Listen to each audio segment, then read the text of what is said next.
Okay, so today, another frigid morning, 20 degrees, snowing, great. So good day to be in the shop. Gonna start working on the convertible top frame today. I think that's probably the next logical approach here. So I've unboxed it. I bought this from Classic. This is an OER convertible top frame. This is what it comes with.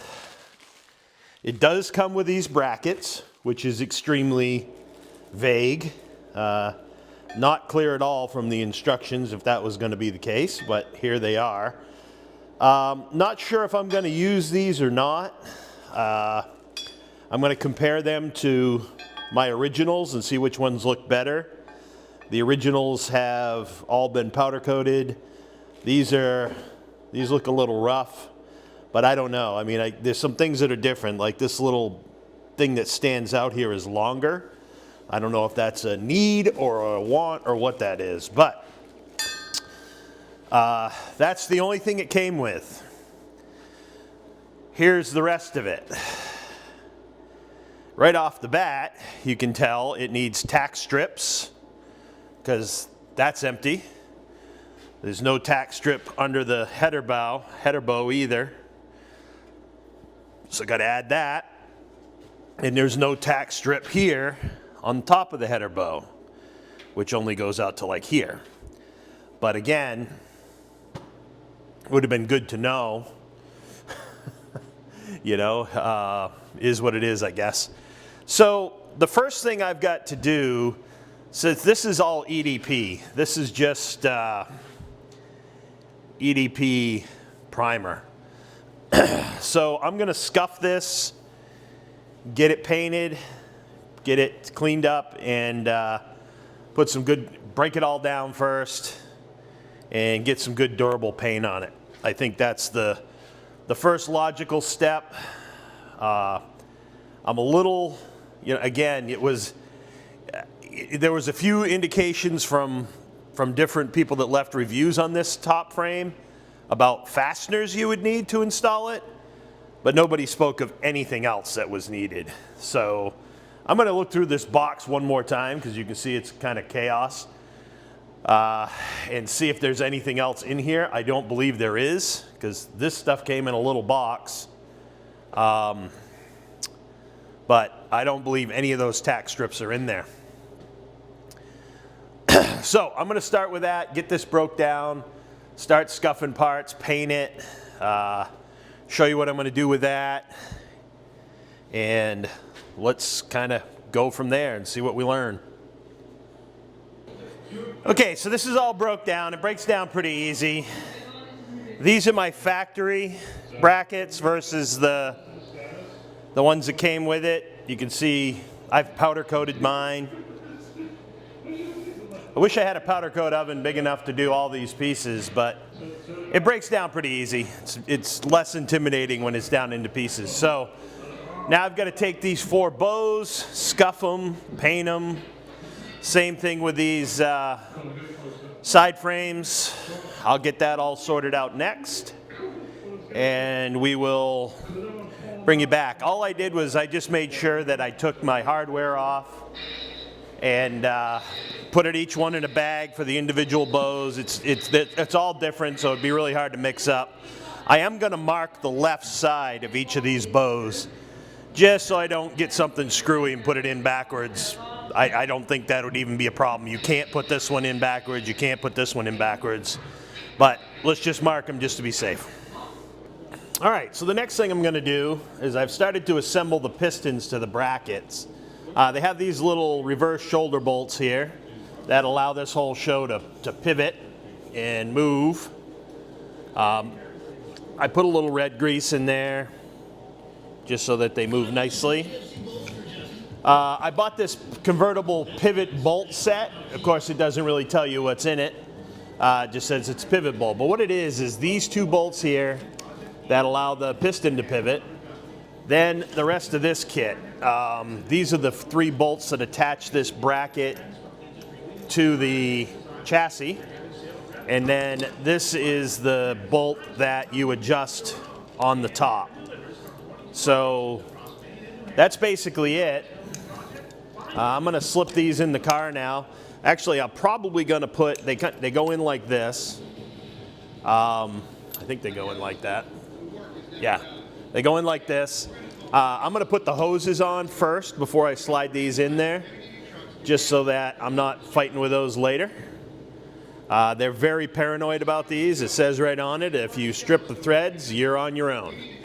So you got to be super careful with these. So I'm gonna actually apply the hoses before I get it all the way in there. Okay, so I've got the one in on the left. Ran the hose down through for the upper hose. And I didn't want to put the bottom one on yet until I knew which way that had to route. But what I will say is, one trick you got to learn is that piston pretty much has to be all the way in to stab this thing in there. There we go.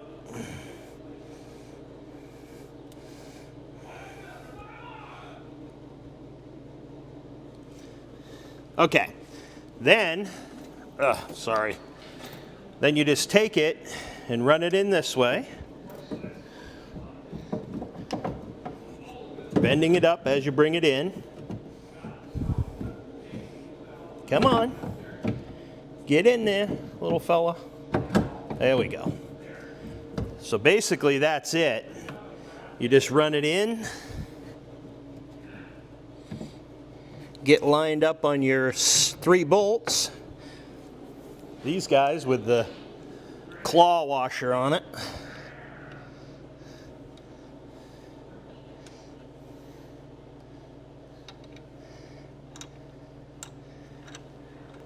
Get 3 of those started.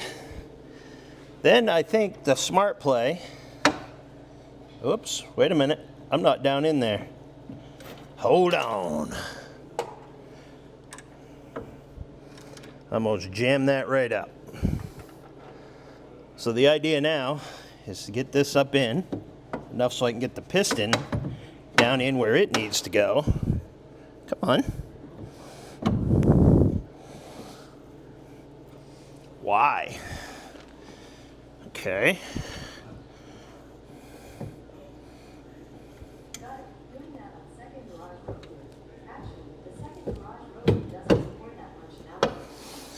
All right, hang on one sec. Okay, we got that in there. Had to, it was really tight. That inside bolt is almost making contact in there. The inside bolt, the pivot bolt on the piston. So anyway, got it in, got my hoses run. I believe this is how they're supposed to go. I've seen some indication that there was on some of the original rigs, there was 2 holes here for another hose clip like these. So that's where I'm going to route it, and I'll let you know if that doesn't work. But I think that's okay. Everything, I got my hoses on, and now we got to get in there and do the thing. So I'll do that next. I'll just get that kind of cranked onto the pump, and I think we could bleed this thing at this point. So maybe we'll do that. Okay, so I filled the pump. I filled it, and basically it took a few cycles to get it to kind of work the air out of it. It's not all out yet. I suspect this takes a little bit of time. But basically, I've got it set up now so that it's working. And that's great. If you watch the piston,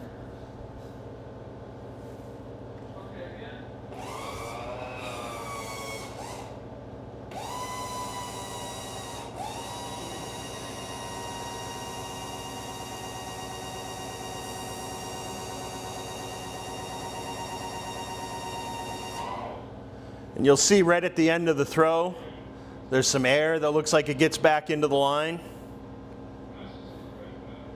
Not really sure what that's about, but I'm assuming that's just because it's really not a bleeding system.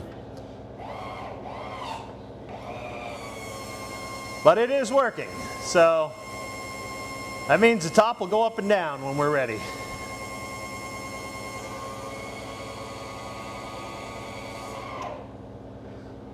Again, right at the limits, you get a little bit of air. Not sure that's a problem or not, but I don't think so. Like I said, I think it's just air trapped at the very end of the strokes. So, hey, it's in, it's working. Got myself some rust proofing there. I friggin' dumped it everywhere. It overflowed. One thing I did notice is when it foamed up and it started to get really frothy, it tried to come back out the top of the pump, so it made a hell of a mess. So I'm gonna let this settle down overnight and test it again tomorrow. Just let some of that air work itself out. It won't work itself out of the line, but at least get the stuff that's suspended in the fluid out. So we'll do that and see where it goes. All right, so I got all my pieces painted. They've set up overnight. That one's probably scratched. Anyway, I got my extensions here ready to go on. I'm probably gonna start with those, figure out how bad the damage is on that, and get it going. Now I've retracted the pistons all the way, so they're out of the way right now. I guess I didn't go all the way, but they're close. It's interesting, it stopped there, so still got some work to do there, I think. So one other thing that doesn't come with this set is you need 2 sets of these bolts. And this is the part number. And these are the bolts that attach the side frames to the pivots. They're just called pivot bolts. And they do not come with nuts or washers, which is, you know, nice. Anyway, we're gonna get started out by getting that installed. All right, I got the passenger side mounted and installed, and I'll show you what I learned here. There's little plastic bushings that come with that pivot kit, and they go in here and here. Apply a little grease to that, and that will go in just fine. Again, the pivot bolts are necessary, and you just kind of slip it in, get the top on.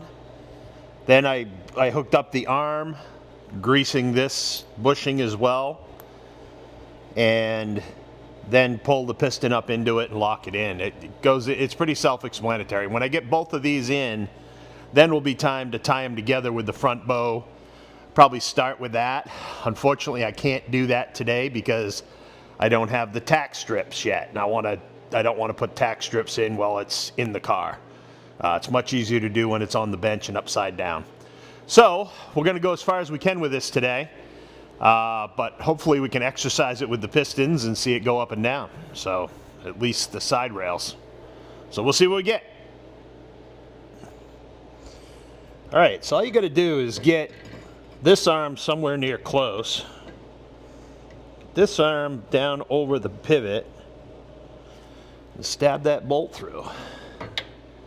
Pretty straightforward. Okay. Now, should be able to get this out of the way a little bit. Now I'm going to take my other bushing, apply a little bit of grease to that, just to make it messy.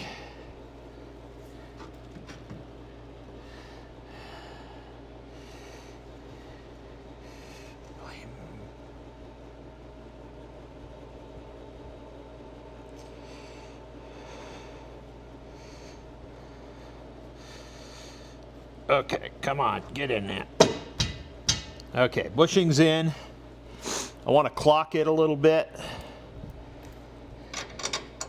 so the teeth are lined up already.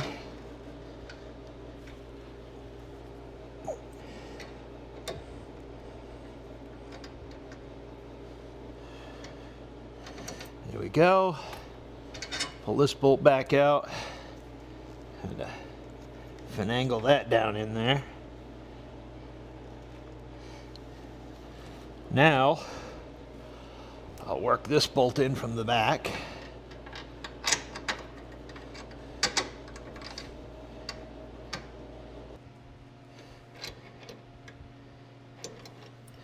Should do it right about there.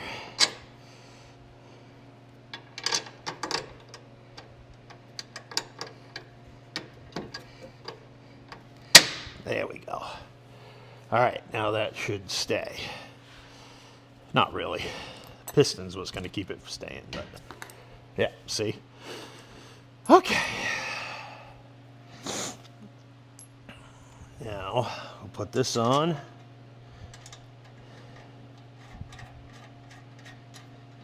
And again, we'll just snug that up. Not going to go too crazy with it. Whoa! Oh, shit. Got it. Okay. There we go. Now, it's just a matter of, I'm going to grease up this a little bit. Just want all this stuff to move freely. It shouldn't have any bind to it.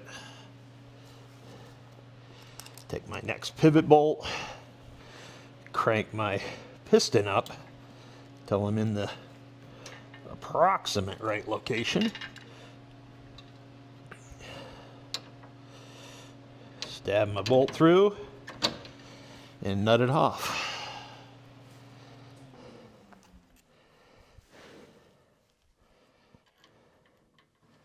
These forks on this piston seem a little wider than they should be, but they close right up as soon as you tighten them, so I'm not quite sure what's up with that, but if it becomes a problem, I'll just put some washers in there.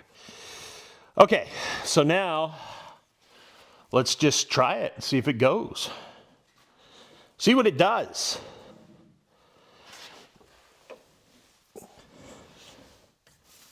Turn the key on. Find the switch.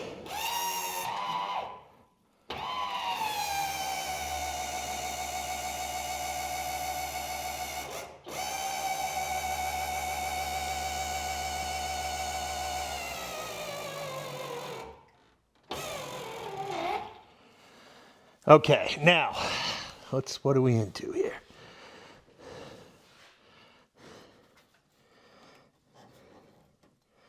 Now, this is one of the issues that has been brought up. I'm going to bring you in here and show you what we got going on. And this is something I can deal with today, but with the mini tubs,